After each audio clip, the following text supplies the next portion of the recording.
Hello guys, welcome to my YouTube channel. My name is Harjeet Kaur. हम कर रहे हैं लूसेंट जी के और उसमें हमारा फिजिक्स चल रहा है और हमारा आज का टॉपिक है एटॉमिक फिजिक्स। तो सबसे पहले बात आती है कि एटम क्या होता है।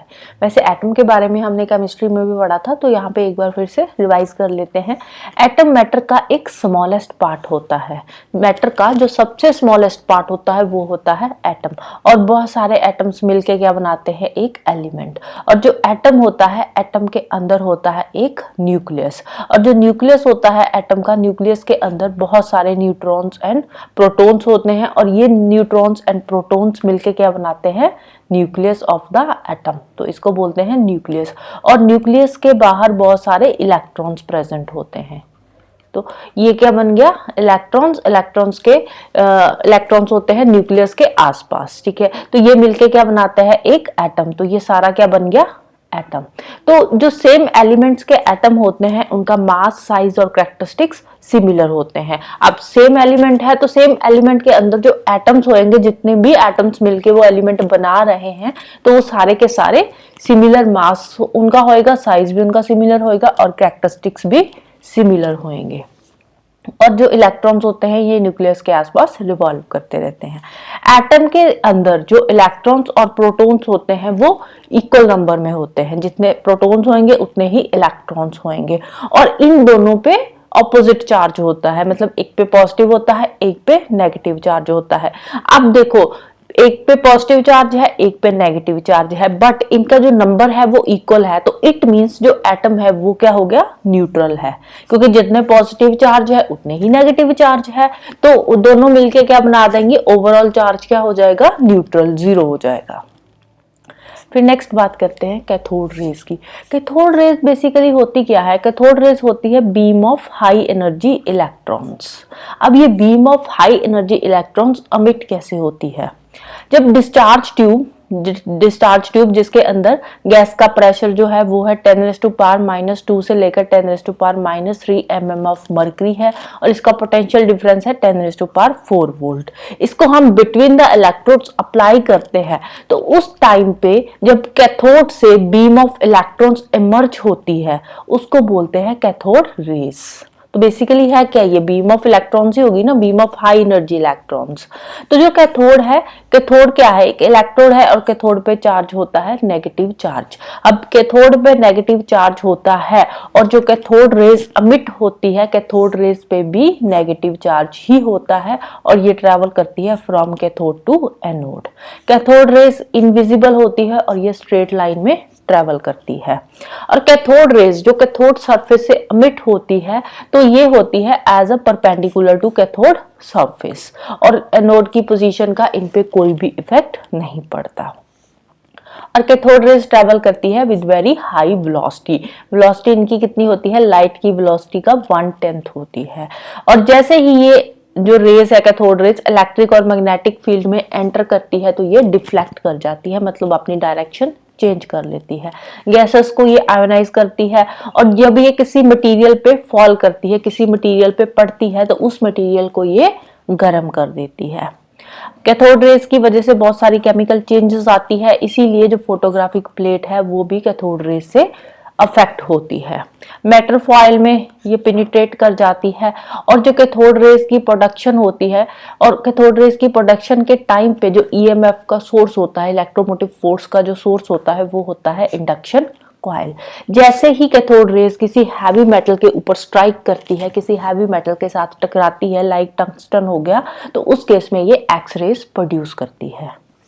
नेक्स्ट आती है पॉजिटिव रेज, जिनको कैनाल रेज भी बोलते हैं, एनोड रेज भी बोलते हैं।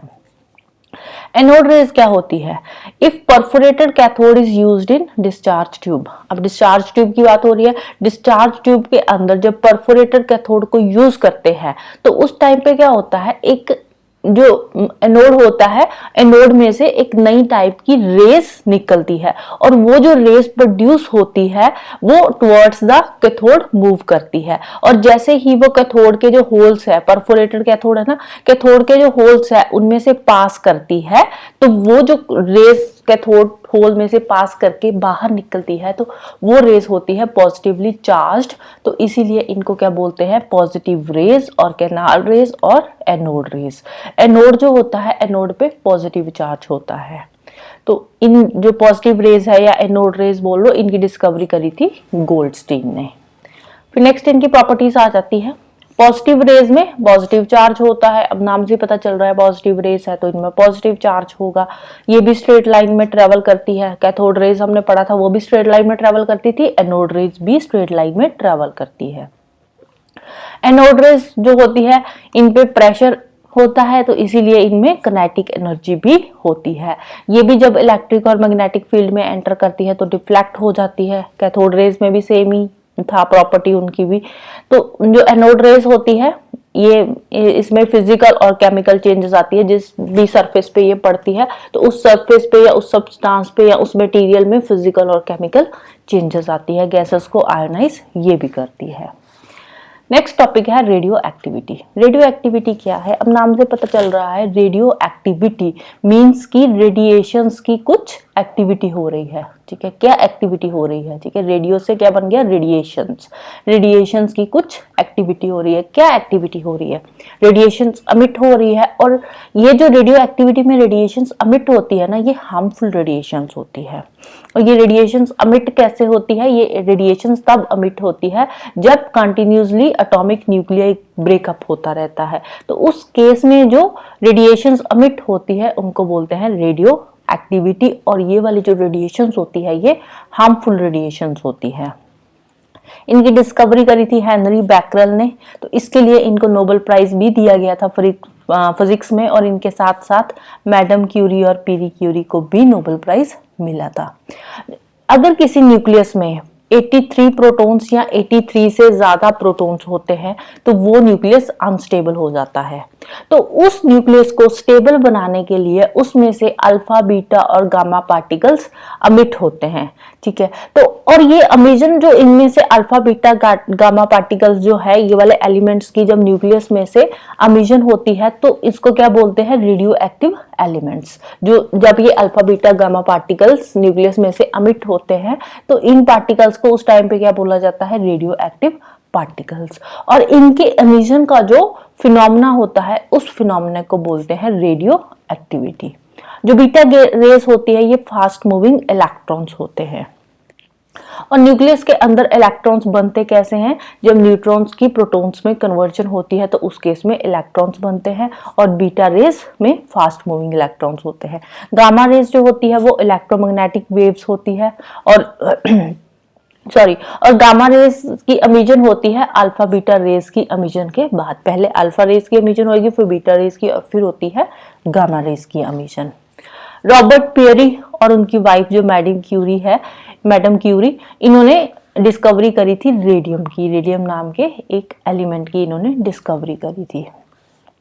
और जो रेडियो एक्टिविटी में रेज अमिट होती है, रेडियो एक्टिविटी का जो फिनोमेना होता है उसमें जो रेज अमिट होती है, अल्फा, बीटा, गामा रेज, कोई भी रेज जो अमिट होती है, तो उसको फर्स्ट टाइम रिकॉग्नाइज किया था रदरफोर्ड में।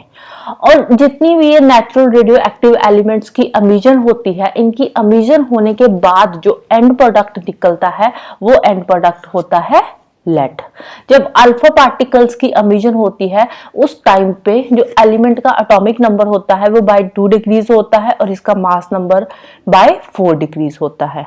और जब बीटा पार्टिकल्स की एमिशन होती है उस केस में जो एटॉमिक नंबर है वो बाय 1 इंक्रीज होता है और इसका मास नंबर है उसमें कोई भी चेंज नहीं आता, वो सेम रहता है एमिशन से पहले भी और एमिशन के बाद भी। और ये जो मास नंबर पे इफेक्ट पड़ता है या एटॉमिक नंबर पे इफेक्ट पड़ता है अल्फा, बीटा, गामा रेज की एमिशन का, ये कैसे पता चलता है, ये हमें पता चलता है ग्रुप डिस्प्लेसमेंट लॉ के थ्रू, जिसको शॉर्ट डिफ्यूजन लॉ भी बोलते हैं। जो रेडियो एक्टिविटी वाला फिनोमेना है, रेडियो एक्टिविटी को डिटेक्ट करा था फर्स्ट टाइम जीएम काउंटर ने। अब वो टाइम पीरियड, जिस टाइम पीरियड में जो एलिमेंट का हाफ न्यूक्लियर डिके हो जाता है उसको क्या बोलते हैं, half life of a radio active substance. ठीक है, जब किसी भी जो एलिमेंट है, एलिमेंट का हाफ न्यूक्लियाई डिके हो जाता है, मतलब हाफ न्यूक्लियाई खत्म हो जाता है, तो उसको बोलते हैं half life of a radio active substance. Important हो जाता है थोड़ा सा एग्जाम पॉइंट ऑफ व्यू से ये वाला जो कॉन्सेप्ट है। क्लाउड चैम्बर क्या होता है? क्लाउड चैम्बर हम यूज करते हैं रेडियो एक्टिव पार्टिकल्स की जो काइनेटिक एनर्जी है उसको और उनकी प्रेजेंस को डिटेक्ट करने के लिए क्लाउड चैम्बर यूज होता है, और इसकी डिस्कवरी करी थी CRT विल्सन ने। एक होता है कार्बन 14, ठीक है, रेडियो एक्टिव कार्बन 14 भी इसको बोलते हैं, कार्बन डेटिंग भी इसको बोल देते हैं। और इसका यूज कहाँ पे होता है? इसको यूज करते हैं हम फॉसिल्स एंड प्लांट्स की एज को मेजर करने के लिए, कि कोई भी जब फॉसिल मिलता है वो कितने साल पुराना फॉसिल है, या कोई प्लांट है बहुत ही पुराना प्लांट है, उसकी एज पता करने के लिए हम कार्बन 14 जो मेथड है उसका यूज करते हैं। अब इस मेथड में होता क्या है? इस मेथड में कार्बन 12 और कार्बन 14 की रेशियो को मेजर किया जाता है और उसके अकॉर्डिंग फिर फॉसिल या प्लांट्स की जो एज है उसको मेजर किया जाता है। मतलब ये उसमें देखा जाता है कि कार्बन 14 कितने प्रेजेंट है रिलेटिव टू कार्बन 12, तो उसी के अकॉर्डिंग फिर किसी फॉसिल या प्लांट की एज का पता लगाया जाता है। Right, so that's all about today. तो जाने से पहले वीडियो को लाइक कर देना, शेयर कर देना और चैनल को सब्सक्राइब कर लेना। Thank you, bye bye and have a nice day.